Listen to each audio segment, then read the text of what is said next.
네, 이제 5장을 준비하는 전략입니다. 알파경제 김종효 이사 나와 있고요. 그다음에 MBN골드 최현덕 매니저도 변함없이 수요일 조합으로 가겠습니다. 어서 들어오세요. 네, 안녕하십니까.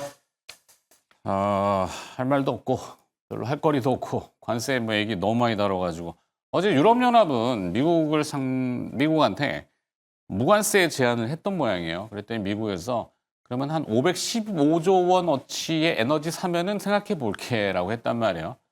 515조 원. 적은 금액은 분명히 아닌데 뭔가를 해달라고 자꾸 징징거리잖아요. 네. 징징 표현이 좀 저렴해서 그렇습니다만. 자, 어떻게 보세요? 일단 뭐 관세 핵심은 뭐 일단 다른 나라도 다른 나라인데 일단 우리한테 당면한 과제가 가장 큰 문제 아니겠습니까? 네. 그래서 오늘 뭐 한시를 기점으로 발효되는 이것이 정점이냐가 제가 보기엔 핵심인 거죠. 그러니까 우리나라 뭐 다른 나라도 일단 중요한데 일단 우리나라가 지금 일단 통화는 했고 한덕수 대행이 트럼프 대통령과 뭐 통화는 했다고 하고 그 안에서 네. 언급된 종목군들이 오늘 뭐 상대적으로 강세는 보이고 있고 뭐 그레이트 콜 좋다고 하니까 뭐 그런가 보죠. 아니, 외신에도 그렇게 나왔으니까 사우스 코리아에 대해서 네. 어떤 인디게이팅 뭐 표본이다, 지표다 이렇게 해서 그레이트 콜 정부는 관세하고 방위지 패키지는 아니다라고 하는데 뭐 이게 어떤 뜻인지 잘 모르겠는데. 그러니까 일본하고 우리나라는 뭐 그런 대로 중국의 최선두에 서 있을 뿐더러 정말로 가장 많이 중국에서 수입하고 있는 미국이 중국을 두드려 패면 네. 그러면 중국에서 날라오는 그 수많은 완제품은 어디서 과연 조달을 할까에 대한 고민도 필요하죠. 그러면 더 싼 쪽에서는 생각해 볼 수 있는 게 인도, 베트남엔 답이 없고 네. 더 비싸게 만들고 품질 좋게 만들 수 있는 건 한국 빼면 답이 없죠. 그러니까 그런 차원에서도 보면 지금 그 미국이라고 하는 국가가 아무리 뭐 위대한 국가고 뭐 전 세계 기술을 다 잡고 있다고 하지만 자기네 공장이 아무것도 없고 만들어낼 수 있는 제품이 거의 없는 상황에서 전 세계 모든 제조업 국가를 다 두드려 패면 결국은 뭐가 남을까? 미국도 같이 망하는 거다라는 거죠. 그런 차원에서 중국을 정말로 두드려 패고 싶으면 중국을 대체할 수 있는 국가들을 당장 무언가 만들어낼 수 없지만 빠르게 뭔가 관계를 맺어가는 게 필요하다라고 볼 수가 있겠고 그런 차원에서 우리나라는 미국과 중국에 저렇게 치고받으면 받을수록 얻을 수 있는 부분이 분명히 있다. 이것은 이미 2018년도 트럼프 대통령이 처음에 중국과 관세로 경쟁할 때부터 나왔던 얘기입니다. 네. 근데 그때 실제로 그러지 않았고요. 결국은 중국과도 어느 정도의 합의를 통해서 일정 부분의 관세에서 멈추는 양상이었는데 이번에 어쨌든 폭주하고 있으니까 정말로 중국을 다 밀어낼 가능성도 전 없다고 보지만 중국을 정말로 밀어내는 과정에서는 다른 제조업 국가들은 결국은 일정 부분 받아들일 수밖에 없는 상황이다. 협의를 할 수밖에 없다라고 보고 있고 대안으로서. 그렇죠. 네. 그러면 그 관점에서 현재 과연 리스크가 오늘 한시를 정점으로 더 늘어날 것인가 줄어들 것인가 줄어들 쪽으로 확률을 보는 게 맞지 않을까. 전 그렇게 보고 있는 거죠. 그러게요. 뭐 더 세게 나가서 진짜 극단이라면은 자 교육 없어 뭐 이렇게 이건 아니잖아요. 뭐 국가 정책을 하는데 지금까지도 주먹구구식이라고 평가들이 이렇고 트럼프 정부 행정부 내에서도 좀 불만의 목소리가 계속 커지는 거 특히 앨런 머스크 중심으로 뭐 이런 거 봤을 때는 조금 속도 조절이나 이 어감의 조절 약간 톤 다운 뭐 이런 걸 좀 그래도 기대해 봐야 되지 않을까? 그래서 제가 볼 때는 이제 톤다운 하는 거는 네. 이미 이제 관세 이야기하고 나서 난 대화 원한다. 이 정도가 뭐 톤다운인 것 같고요. 네. 그러니까 이제 계속 세게 대화 때리지만 창문이 열려 있다 뭐 네, 이렇게. 대화 창문 열려 있다. 연락을 달라. 그러면서 이제 중국도 대화를 하고 싶어 한다라고 하면서 그런 가능성은 두지만은 지금 뭐 그런 건 전혀 안 나오고 있다는 거죠. 네. 그러니까 사실 저는 지금 이제 오늘만 좀 조용히 지나가면 그래도 괜찮지 않을까 싶은데 근데 만약에 어쨌든 오늘 중에 아마 중국 쪽은 이제 이 트럼프와 시진핑의 성격을 좀 비교해 보면은 네. 트럼프는 일단 좀 질러놓고 좀 해결해 나가는 그런 성격인 것 같고요. 뭐 거래 기술이라는 쳐서 네. 요즘 많이 얘기하잖아요. 그러니까 시진핑 같은 경우는 좀 신중하게 나중에 좀 얘기하는 그런 타입이잖아요. 네. 그러니까는 결국 이 상황에서 이 104%의 관세를 중국도 가만히 두고 볼 수만 없는데 뭐 맞받아치는 않겠죠. 근데 뭐 그런 정도의 또 강도 높은 대응이 나온다고 하면은 이거는 진짜 뭐 총칼이 없을 뿐이지 뭐 전쟁이랑 마찬가지인 거거든요. 네. 그러니까 아예 또 봉쇄하겠다는 거니까. 우리가 코로나 때도 시장 급락이 왜 나왔냐면은 이 코로나로 인해서 이제 어떤 각국이 봉쇄하다 보니까 빠졌던 건데 지금 중국과 미국이 정말 최악의 경우에는 그런 결과가 나올 수 있다는 거죠.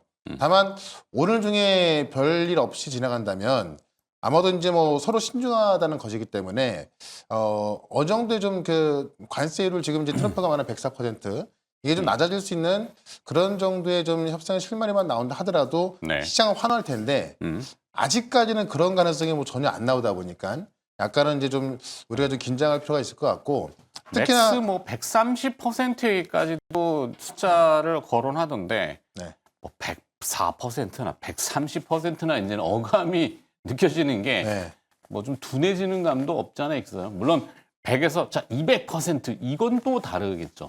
근데 트럼프 성적을 보면은 그렇게 할 것 같기도 한데 뭐. 솔직히 뭐 100%란 말도 뭐 말도 안 되는 거니까요. 네. 근데 어쨌든 그런 것들이 계속 진행될 가능성이 아마 오늘 중에 좀 나오지 않을까 싶은 거고 네.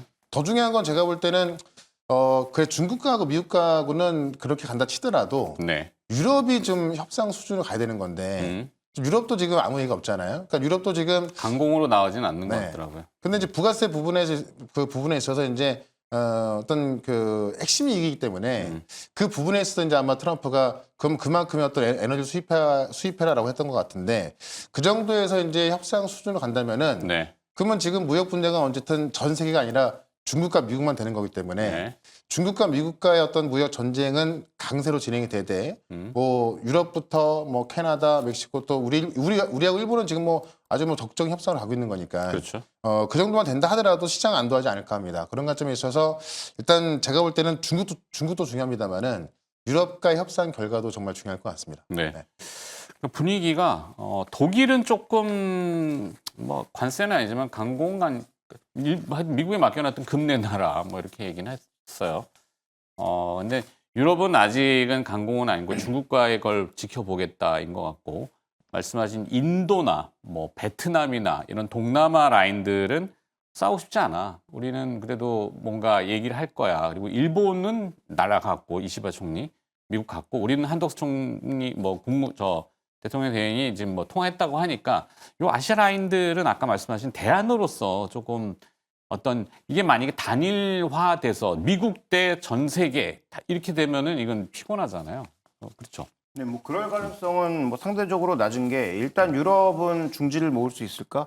이것도 쉽지가 않죠. 유로존의 가장 큰 문제점은 어떤 결정을 할 때 전면적인 합의가 있어야 된다라는 게 가장 큰 문제죠. 어떤 한 국가라도 반대하면 그렇죠. 이게 안 이루어질 가능성이 높은데 어. 그러면 미국과의 이 무역 관계가 많은 국가들은 이걸 뭐 낮추고 싶어 하겠지만 그게 뭐 특별하게 연관이 없는 그런 국가들에게 협의를 이뤄내기 위해서는 아마도 또 반대급부를 유럽 내에서 또 요구할 그런 뭐 가능성이 높기 때문에 어쨌든 이 전 세계가 미국과 전체로 1대1로 대결하는 그런 구도로 갈 가능성은 상대적으로 좀 낮아 보인다라는 것. 그다음에 이제 중국이 만들어낸 그 가장 많은 물량을 흡수하는 게 멕시코와 캐나다로 통해가는 것까지 치면 미국인데 그렇죠. 만약에 미국이 중국 물량을 관세로 막으면 저 많은 중국의 물량은 어디로 쏟아져 나올까라는 것도 또 하나 포인트거든요. 네. 그 유럽이 대놓고 지금 만약에 그 물량을 우리로 돌리면 우리 갑자기 특별 관세하겠다 이렇게 얘기하고 있잖아요. 그래서 어쨌든 미국이 중국과 저렇게 정말로 극과 극으로 가면 중국의 이 쌓여있던 대량의 재고들은 결국은 창고 대방출을 할 수밖에 없고 이것으로 인한 또 공급망의 혼란도 같이 나타날 수밖에 없다는 부분도 분명히 인지를 하고 있어야 됩니다. 그래서 가장 중요한 건 어쨌든 극단으로 가는 상황은 그 유럽이 됐든 뭐 중국이 됐든 어떤 쪽도 안 된다라는 거고 그다음에 말씀하셨던 전체가 연합해서 미국과 1대1로 붙는 상황으로 가기에는 이해관계가 좀 너무 다르기 때문에 그것도 쉽지 않다라는 것이 되겠죠. 그다음에 한덕수 대행은 지금 우리가 뭐 한중일 연합해서 미국과 대응하는 것 하지 않겠다라고 또 공식적으로 얘기를 한 상황이니까 네. 아마 뭐 그것도 좀 쉽지 않은 방향이고요. 그래서 지금 우리는 뭐 다른 것 따지지 말고 한국의 이익을 위해서 뭐 다른 나라 눈치보다는 미국과 1대1로 어떤 협상을 할 것인지를 좀 잘 끌어내야 될 것 같고요. 그 레버리지로 쓸 수 있는 건 우리는 이제 방위비, 네. 그 다음에 이제 뭐 말씀해 주셨던 뭐 조선 MRO 같은 것들, LNG 프로젝트 같은 것들, 그다음에 우리가 미국에서 얼마나 많은 무기를 수입하고 있는지에 대한 뭐 적극적인 어필, 이런 것들이 좀 필요하지 않을까라고 보고 있습니다. 네. 그러니까 이제 이 악마는 디테일이 있다고 사실 그 포괄적 관세에 보면은 품목별 관세가 아직 그렇게 확연하진 않은 것 같아요. 그러니까 중간재를 주로 우리는 만들잖아요. 수출하는. 그래서 원재료를 수입해다가 중간재를 만드는데 만약에 이제 식품으로 치면 원산지 표시 우리 예전에 2차 전지 막 그 이슈가 됐을 때 중국산 원재료에 대해서 만약에 태클을 걸고 막 들어오면 우리 굉장히 피곤해지잖아요. 아직 그런 건 좀 없는 것 같아요. 그죠? 네, 일단 뭐 그런 부분 디테일한 부분까지 아직까지 이제 좀 더 지나봐야 될 것 같고요. 다만 이제 지금 이제 문제가 뭐냐면은 지금 중국과 미국이 협상에 있어서 이제 어떤 뭐라고 해야 될까 좀 시발점이라 좀 나와야 되는 건데 네. 그런 게 전혀 안 나오다 보니까 협상까지는 아니고 아까 어떤 분이 그러셨죠? 정 코너나 네. 더 이상 짓지만 않으면 한편으로 네. 해줘야 왜냐면 영어 속담에 뭐 짓는 개는 물지 않는다. 지금 짓으면서 물려고 하니까 이게 피곤한 거잖아요. 그러니까 트럼프 입장에서는 이제 빨리 뭔가를 좀 해결해서 뭔가 좀 성과를 좀 보여주고 싶으니까 트럼프 퍼포먼스를. 대통령이 취임하고 나서 100일 안에 해결하겠다라는 그런 또 공언을 많이 했었거든요. 그러니까 빨리 하고 싶은 건데 어떻게 보면 중국 입장에서는 좀 느긋할 수 있는 거죠. 특히나 중국 같은 경우는 이제 공산국가이다 보니까는 좀 더 느긋할 수 있는 거고 약간의 어떤 그런 부분에 있어서 자유로울 수 있다 보니까는 어떻게 보면은 이제 어떤 시간의 입장에서는 중국이 더 유리하기 때문에 좀 협상이 좀 안 되는 게 아닌가 좀 그런 생각까지 좀 드는 겁니다. 어쨌든 그런 부분에 있어서 이제 추후 좀 지켜봐야 될 것 같고요. 이게 사실 우리가 보통 시장이나 어떤 종목을 분석할 때 어느 정도 예측 가능한 부분이 좀 많이 있는데 지금 이 협상 같은 경우는 트럼프의 말도 워낙에 왔다 갔다 하기 때문에 계속해서 좀 예측 자체가 힘든 거죠. 다만 지금까지 우리가 이제 어떤 그 흐름을 봤을 때 항상 관세를 좀 때렸다가 어느 정도 협상으로 가게 되면은 다시 또 다른 관세 때리고 이런 모습이 나오기 때문에 결국 이제 오늘까지 보면은 이 그 관세 부분이 거의 최악으로 가고 있는 거잖아요. 네. 그러면 정점을 향해서. 네, 정점 향하기 때문에 그럼 지금은 시장도 충분히 빠졌기 때문에 이런 부분에 있어서 어느 정도 인정을 좀 하고 있단 말이죠. 그럼 결국에는 이제 그래 관세 때문에 경기가 안 좋을 거야라고 본다면은 시장은 이제는 협력이 진행이 안 된다고 한다면 경기 지표를 보게 되겠죠.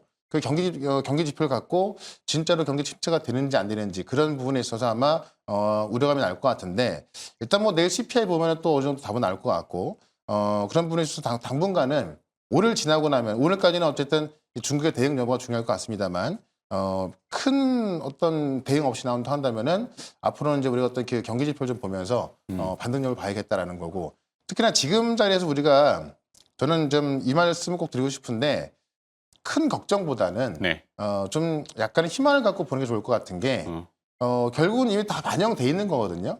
그러니까 우리가 아마 그 어떤 종목이나 이런 거 봤을 때 차트를 보시면 지금 자리에서 팔고 싶은 사람은 아마 없을 거예요. 너무나 많이 빠졌기 때문에. 그렇죠. 근데 무서운 게 뭐냐면 이게 이제 내가 팔고 싶어 파는 것이 아니라 어떤 뭐 지난주부터 나와서도 마진콜이라든가 담보 부족. 반대 매매 네. 이런 것들이 어쩔 수 없이 나가게 되는 경우. 그러니까 만약에 오늘 같은 경우도 만약에 중국의 어떤 대응 방식이 세게 나와서 갑자기 시장이 빠지면은 난 팔고 싶지 않은데 그냥 반대 매매라든가 이런 것들이 물량이 막 쏟아질 수가 있거든요. 네. 그럼 반대 매매가 반대 매매 나오면 더 빠지는 그런 경우가 생길 텐데 그런 것만 없다고 한다면 아마 큰 공포 없이 갈 수 있을 것 같고.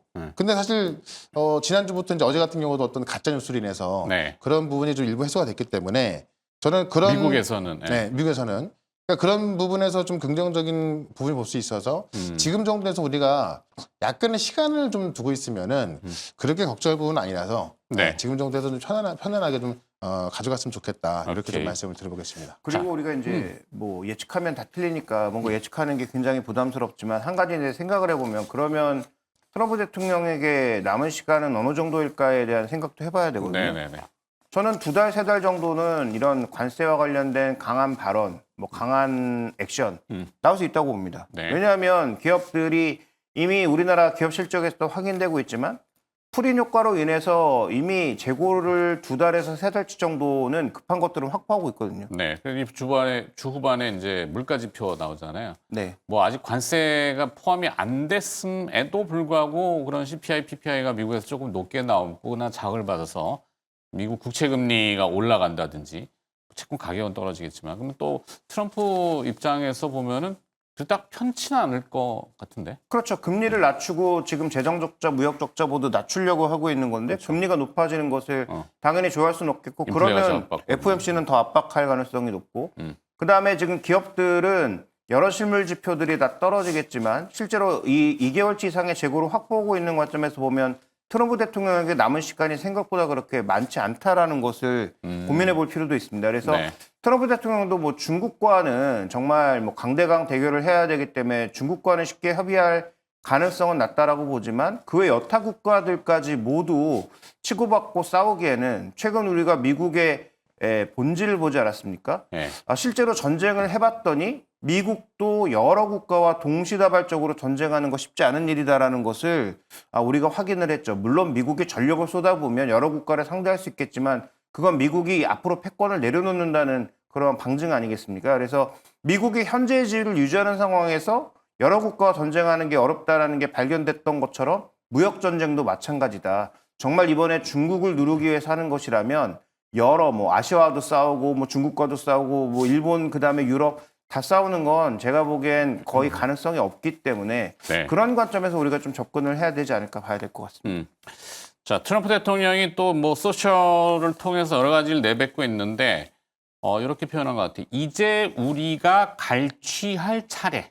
갈취라는 걸 이제 한글로 번역하다 보니까 이렇게 된 것 같은데 근데 여기서 또 뒤에 문구가 협상 시까지 중국의 104% 관세. 협상 시. 요 문구를 또 열어놓은 것 같아갖고 이 표현을 어떻게 봐야 될까? 그러니까 이제 제가 볼 때 그 말을 보고서 뭘 느꼈냐면은 104%에서 끝날 걸로 생각하나. 왜냐면 중국이 가만히 있을 거 생각하는 거죠. 그러니까는 네. 104에서 끝날 거고 그럼 협상 시까지는 104% 유지가 될 것이다. 뭐 이런 얘기 같은데. 그러면서 또 의약품 관세는 매우 금방 발표할 거다 이렇게 했어요. 지금 남아 있는 게 반도체하고 의약품이거든요. 네. 그러니까 반도체 같은 경우는 TSMC에도 미국의 생산 공장을 미국에 이제 그 생산 공장을 짓지 않으면 100% 관세 부과하겠다고 했고. TSMC. 네, TSMC. 네. 의약품도 계속 얘기를 해왔던 건데 계속해서 이제 곧 발표할 거다라고 이야기를 하고 있죠. 근데 다만 이제 이 의약품 같은 경우는 뭐 업계에서는 긍정적으로 보는 게 뭐 한 번에 25% 하지는 않을 거다 이렇게 보고 있지만 그것도 뭐 발표가 좀 돼봐야 아는 거고 다만 의약품 관련해서는 이게 미국의 생산 기지를 짓는다는 게 기간으로 치면은 뭐 5년 이상 걸릴 거고 네. 그 어떤 이제 투자 규모만 본다 하더라도 조 단위가 들어갈 수밖에 없거든요. 그러니까 이거는 글쎄 뭐 금방 될지 모르겠는데 그런 계획을 바라는 건지 어쨌든 그런 부분에 있어서 나올 것도 같고요. 다만 이제 우리 바이오 기업들하고 봤을 때 결국에는 공장을 짓냐 안 짓냐 문제이기 때문에 아마 의약품 쪽에서 제가 볼 때는 어떤 이제 그 생산품에 대해서만 관세가 나가는 거지 어떤 그 뭐 기술 이전이라든가 이런 쪽까지 서비스까지 나올 거로 보지는 않거든요. 네. 그런 면에 있어서 우리 기업들 같은 경우는 대부분 신약 개발 기업이라든가 아니면 이제 어떤 그 약물 전달 플랫폼 이런 기업들이 이제 기술 이전한 거라서 아마 그 어떤 트럼프의 의약품 관세하고는 크게 영향은 없을 것 같단 말이죠. 그런 관점에 있어서 아마 이제 의약품도 그런 트럼프 관세 영향에 있어서 좀 피해가 덜하는 네. 그런 부분이기 때문에 최근에 뭐 에이벨 바이오라든가 이런 많은 또 이 그 바이오 기업들이 올라가고 있거든요. 그런 관점에 있어서 의약품 쪽은 뭐 두고 봐야겠지만 네. 그렇게 큰 걱정할 필요는 없지 않을까 네. 이렇게 보고 있습니다. 언제도 한 번 말씀드렸지만 전 세계에서 항생제를 가장 많이 수요하는 국가는 중국이고 생산하는 국가도 중국인 걸로 알고 있어요. 그 뭐 미국이 사실 트럼프 대통령이 관세 전쟁을 초반에 할 때 마약 전쟁이다라는 표현도 했잖아요. 펜타닐, 중국산 펜타닐이 이제 멕시코와 캐나다를 거쳐서 뭐 이렇게 미국으로 들어와서 뭐 병들고 있다, 막 이런 내용들을 했잖아요. 아마 이게 지금 타겟팅인가? 어떻게 보세요? 뭐 그것도 타겟팅이고 처음에 이제 펜타닐을 얘기를 했다가 펜타닐만으로 안 되고 펜타닐 이제 원재료가 들어오는 거니까 이제 그것도 타겟팅 하려고 했다가 그런데 이게 이제 뭐가 문제가 있냐면 이 펜타닐 원재료라고 하는 게 이제 화학의 케미칼. 그 여러 케미칼 제품들이다 보니까 실제로 뭐 제약 바이오 이제 CDMO로 만드는 이런 바이오 쪽 제품 말고 제약 제품들은 이런 화학과 연관된 제품들이 이렇게 바꾸면 이게 약으로 쓰일 수 있고 이렇게 바뀌면 독이기 때문에 그렇죠. 또 요건 마약이고 요건 또 마약이 아니기 때문에 그런 약간의 성분상의 차이로 인해서 중국도 원재료를 지금 건드릴 수가 없는 게 이걸 건드리는 순간 그러면 중국의 모든 화학 제품들은 수출이 중지되거나 네. 관세를 맞아야 되는 상황이다 보니까 굉장히 이제 그걸 민감하게 생각하고 있는 거죠. 그래서 완성된 펜타닐을 수출하는 것 자체는 중국이 멈췄지만 네. 이 펜타닐의 원재료와 관련된 부분은 실제로 그걸 만드는 사람이 어떻게 만드느냐에 따라서 달라지는 거니까. 그래서 그런 제재에 대해서는 아마 트럼프 대통령은 하려고 하고 네. 중국은 이걸 막으려고 하는 그런 시도는 이어질 것으로 보이고요. 근데 이걸 가장 싫어하는 게 아이러니하게도 미국 기업들입니다. 네. 이걸 만약에 이제 제재해서 관세를 부여하거나 하면 그렇죠. 미국에서 아무것도 지금 안 만들지 않고 있는 상황이에요. 하다못해 뭐 그 아스피린 하나도 미국에서 만들지 않고 있는 게 미국 상황인데 이런 것들이 제재돼서 들어오게 되면 가장 고마진을 내고 있는 제약 바이오 산업의 타격이 크게 갈 가능성이 있어서 네. 아마 이건 업계 안에서 엄청난 그 반발이 있을 걸로 보이고요. 그래서 오늘 시장에서 종목으로 보면 타격을 지금 입을 것으로 예상되는 CDMO하고 네. 그다음에 이제 바이오시밀러 쪽이 좀 흔들리고 있는 그런 구간이잖아요. 근데 이건 제가 보기엔 좀 전에 최현동 매니저도 언급하셨지만 조금 너무 우려가 앞서가고 있는 건 아닌지. 물론 결과를 봐야 되겠지만 미국 내에서의 반발은 더 심하게 나타날 수 있다. 이렇게 좀 봐야 될 것 같습니다. 네. 자, 미국 내에서 어제 또 그런 거 있잖아요. 그러니까 이런 유형의 어떤 생산물에 대한 관세 그러다 보니까 무형의 것들을 조금 피해가자 해서 넷플릭스 같은 데가 뭐 이런 시장에서는 도피처다, 안전처다 이렇게 얘기를 하던데 네. 우리나라는 조금 오늘 또 색깔은 다른 것 같아요. 뭐 플랫폼 기업들, 엔터 쪽 이거 다 오늘 또 망가지는데. 그러니까 아직 그쪽까지는 이제 안 나오고 있으니까는 뭐 그쪽은 좀 피해갈 수 있을 거라 보는 거고 다만 이제 좀 디테일한 협상 들어갔을 때는 좀 달라질 수 있을 것 같은데 왜냐하면 유럽 같은 경우도 부가가치세가 지금 뭐 19%에서 29%까지 지금 그 각 나라별로 들어가고 있는데 네. 그게 이제 상품 서비스 다 포함되는 거거든요. 그러니까 그런 부분에 있어서 만약에 또 좀 문제를 삼고서 들어간다고 한다면은 뭐 나올지도 모르는 건데 아직까지 뭐 그런 부분까지 안 나오고 있다 보니까는 뭐 우리가 거기까지 우려할 필요는 없을 것 같고 네. 그러다 보니까는 그쪽이 이제 약간 좀 뭐 반사 이익이라든가 아니면 좀 덜 피해 본다든가 그런 부분에 있어서 올라간다 좀 이렇게 좀 보시면 될 것 같아요. 네. 네. 자, 뭐 또 하나의 시장 분야이긴 합니다만 이 테마주의 난립 시장에 갈 데가 없다 보니까 그래도 그나마 개인 매수가 굉장히 며칠 전간에 와 저렇게까지 떠났던 서학개미가 돌아와서 동학으로 바뀌었나? 뭐죠? 개인 매수? 일단 지금 대형주, 예를 들어서 뭐 삼성전자를 포함한 이런 대형주들이 조금 뭐 무차별하게 빠지다 보니까 네. 이런 종목군들을 매수하는 것도 분명히 있고요. 그다음에 뭐 여러 전문가들이 얘기해주는 이런 시장에서 잘 버티거나 강하게 움직이고 있는 종목군들이 테마주로서 뭐 펀더멘탈로는 말이 안 되지만 어쨌든 시세적으로는 크게 발생하다 보니까 이런 종목군들 위주로 신용잔고가 오히려 늘고 있는 현상이 발견되고 있는 거죠. 다만 이건 뭐 트레이딩 정도의 용도로 봐야 되는데 과거 사례를 놓고 보게 되면 정책주가 크게 갔을 때는 시장이 안 좋을 구간에서도 뭐 100% 이상 정도는 가는 종목이 워낙 많았으니까 네. 그에 대한 기대로 인해서 일정 부분 뭐 신용잔고가 늘고 트레이딩이 뭐 증가하는 것에 대해서는 그냥 뭐 시장의 현상 정도다라고 말씀을 드리고 싶은데 이건 명확하게 내가 그런 트레이딩을 많이 해봤고 좀 훈련이 되어 있고 설사 잘못되었을 때 어떻게 빠져나오는지까지 다 대비되어 있는 사람들의 몫인 거지. 소위 이제 이런 종목 잘 알지도 못하고 매매해 본 적도 없는데 이게 올라가니까 뭐 무가치하게 또 따라갔다가는 큰 손실을 볼 수도 있으니까 이런 부분에 있어서는 뭐 전문가의 조언을 받던지 아니면 내가 할 수 없는 장이면 아예 포기를 하는 것이 좀 더 좋지 않을까라고 보고 있습니다. 네. 최현대 매니저는 오늘 또 준비한 또 그래도 우리는 피해갈 수 없는 네. 정면 승부 어떤 분야? 그러니까 지금 변하지 않는 것은 기업 가치거든요. 네. 그러니까 이 관세에 대한 부분 때문에 어떤 경제에 대한 리스크, 경기 침체 우려감 이런 것 때문에 지금 대부분의 이제 어떤 모멘텀이 전혀 변하지 않는 그런 훌륭한 기업들이 빠져 있는데 오늘도 지금 산업에는 전혀 변함이 없고 그쪽에서 철저히 준비하고 있는데 주가는 또 고점 대비해서 거의 반토막 나 있기 때문에 전 이렇게 훌륭한 기업들은 꼭 좀 담아야 된다 봅니다. 그래서 오늘 또 그런 기업 하나 말씀드릴 거니까 잠시 뒤에 종목으로 또 다시 말씀을 좀 드려보도록 하겠습니다. 알겠습니다. 종목 기대해 보도록 하겠고요. 최현대 매니저는 오늘 또 자리 이동해 주시고 내일 또 뵙도록 할게요. 고맙습니다. 네, 고맙습니다. 자, 김종희 회사 또 이제 마무리. 뭐 아까 쭉 다 해주시긴 했지만 갈등은 매일같이 생기는 것 같아요. 네. 네. 투자자 입장이라면. 근데 이제 월요일 날 많이 빠질 때 이미 말씀을 드렸던 게 뭐 변동성, 단기 변동성이 좀 있기 때문에 신중할 필요가 있겠다라는 말씀을 드렸지만 4월 9일을 기점으로 보면 일단 관세가 결정되고 네. 뭐 실행이 되고 뭐 지속 여부는 모르겠지만 실행이 되니까 어쨌든 우리가 생각했던 최대 악재는 이미 나오는 거고 그다음에 내일 또 옵션 만기가 같이 걸쳐 있고 그럴게요. 미국의 여러 가지 경제 지표들도 동반해서 발표되고 그다음에 각 기업들의 미국 기업들의 이제 실적 발표도 하나둘씩 나오지 않겠습니까? 네. 그러면 우리가 지금 뭔가 심리에 눌려서 굉장히 불안감이 높아지고 있는 상황이지만 실물에 대한 것들도 나오기 시작하고 앞으로 기업 전망에 대한 것들도 나오기 시작하니까 좀 더 이제 그림을 명확하게 그릴 수 있는 게 아닌가라고 보면 어디까지 떨어질지 몰랐을 때가 위험한 것이지. 그러니까 우리가 어디서 뛰어내렸는데 바닥이 어딘지 몰랐을 때가 가장 두려운 것이지. 그렇죠. 바닥이 몇 미터 아래인지를 확인을 하면 그러면 그때부터는 조금 뭐 가능성이라든지 희망도 생긴다는 거죠. 그러면 저는 적어도 내가 사고 싶었던 반도체, 조선, 방산 종목군들이 많이 빠져 있는 상황이라면 내일 정도부터는 분할 매수를 시작을 해야 되는 게 아닌가.